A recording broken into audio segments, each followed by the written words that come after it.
Nous avons une longueur à couler et nous ne connaissons pas la quantité de béton qu'il nous faut pour couler cette longueur. Dans cette vidéo, nous allons voir comment déterminer la quantité de béton qu'il faut pour couler une longueur. Pour cela, restez jusqu'à la fin de la vidéo. Et de plus, pour me faire du bien, aimez la vidéo et abonnez-vous à la chaîne. Pour déterminer la quantité de béton que nous avons besoin pour couler notre longueur, j'ai un plan comme ça devant moi. C'est un plan qui m'a été donné par un ami. Donc moi j'ai essayé de faire quelques cotations. Ce que nous allons faire, bon, pour le faire, il y a deux méthodes. Rappelons-nous qu'il y a une méthode qui s'appelle méthode de hors œuvre dans œuvre. Peut-être on va le voir dans une autre vidéo, mais moi je préfère personnellement cette méthode. Pour cela, les cotations sont données dans d'as en as. Si chez vous les cotations sont données ne sont pas données d'as en as, il suffit de diviser l'épaisseur des cotations pour avoir quelque chose d'as en as pour pouvoir nous suivre.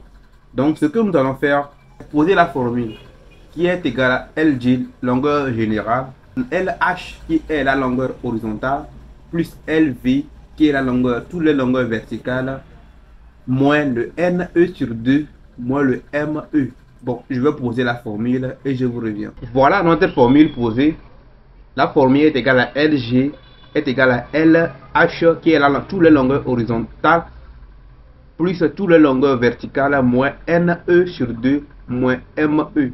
Bon, ça c'est la théorie, c'est là ce que la formule nous dit, mais dans la pratique, bon, un élève m'a dit de ne plus considérer les NE sur 2, mais étant donné qu'on veut des résultats précis, nous on va considérer tout ce qui est ici. Donc, ce que nous allons faire, nous allons chercher tout d'abord à savoir toutes les quantités, toutes les longueurs horizontales.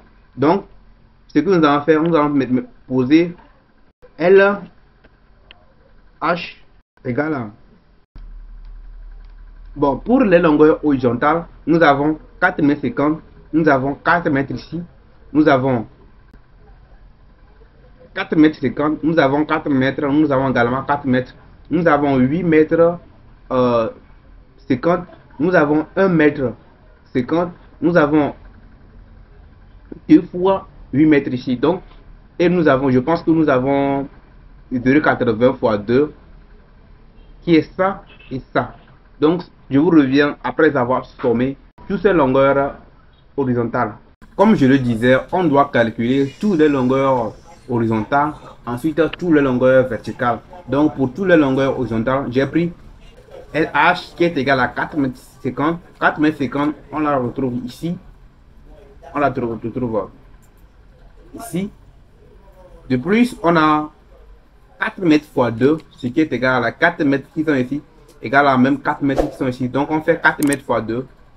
Maintenant, plus 8 mètres 50, toutes les longueurs horizontales. Hein. Donc, 8 mètres 50 qui est ça, plus 0,85 fois 2, le tout fois 2 encore. Donc, ça veut dire qu'il y a ici, ça fait 0,85. Ici, ça fait 0,85.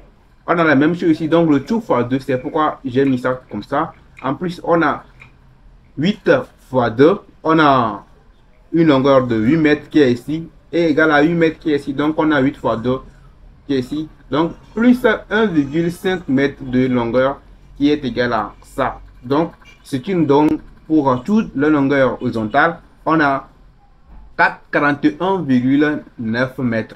Ensuite, nous allons calculer toutes les longueurs verticales.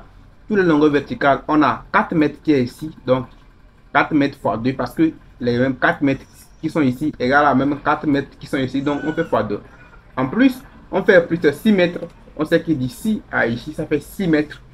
Et nous avons, autant pour moi, 2 mètres fois 4, oui, j'ai pris 2 mètres fois 4, parce que ici on a 2 mètres, ici 2 mètres, ici 2 mètres, et ici encore 2 mètres, donc j'ai pris 2 mètres fois 4, plus 5 mètres 50. 5 mètres 50, nous avons 5 mètres 50 ici, et plus 3 mètres 50 fois 2, oui, ici c'est 3 mètres 50 et 3 mètres 50. Donc je suis sûr que si il y a une partie que j'ai pas pris, dites-le moi dans les commentaires.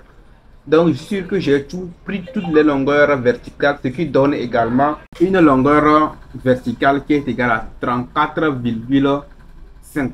Donc maintenant on peut appliquer facilement la formule. Donc là notre formule revient LG égale à notre LH c'est 41,9 plus notre longueur verticale qui est égale à 34,5. Donc je vous ai dit que dans la pratique, généralement on laisse ça comme ça parce qu'il y aura des pertes de béton, c'est pas là où on va lever. Mais étant donné que nous veut des calculs exacts, puis c'est sur le net, tout le monde va voir ça. Donc il faut faire attention pour ne pas tomber dans les mains des haters. Nous allons faire moins les NE sur 2 et les ME sur 2. Je rappelle que les NE sur 2 c'est les croisements en T, tandis que les ME c'est les croisements en croix. Donc si nous calculons tout, on a le LG qui est égal à 75,2 mètres. 75,2 mètres. Donc c'est ça notre longueur générale. Et c'est avec ça nous allons calculer notre quantité de béton. Ok, nous revenons ici pour mettre quantité de béton. Pour calculer, c'est simple. Hein? Pour calculer quantité, je mets grand Q comme quantité.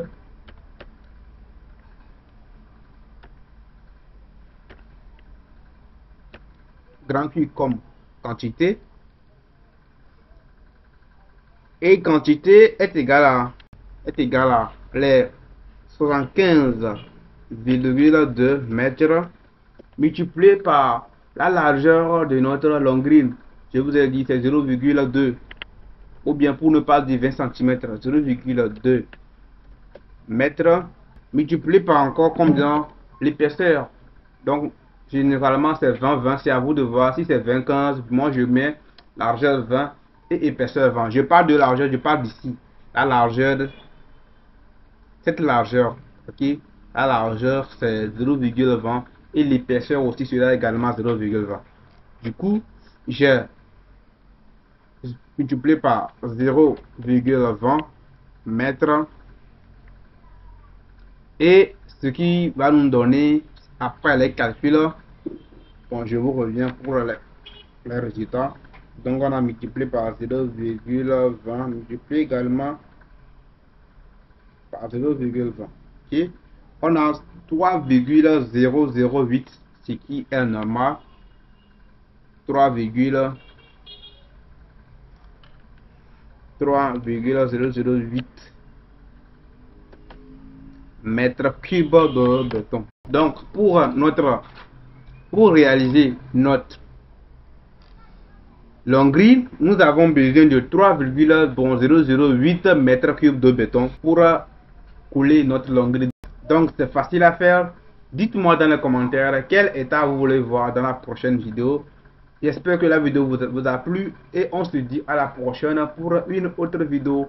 Pour ceux qui veulent savoir comment déterminer le nombre de ciment, la quantité de béton, la quantité de gravier, je vous ai déjà fait ce genre de vidéo sur cette chaîne. Donc il suffit d'aller regarder la vidéo et l'appliquer également ici parce que je ne veux pas encore reproduire les mêmes choses chaque fois, c'est les mêmes choses. Et dites-moi dans les commentaires quel genre de vidéo vous voulez voir. Non, n'exagérez pas, nous serons dans le maîtrise pour le moment. Je ne sais pas si on va aller dans photo ou bien on va commencer par les murs. Dites-le moi et on verra ce qu'on peut faire dans les jours à venir.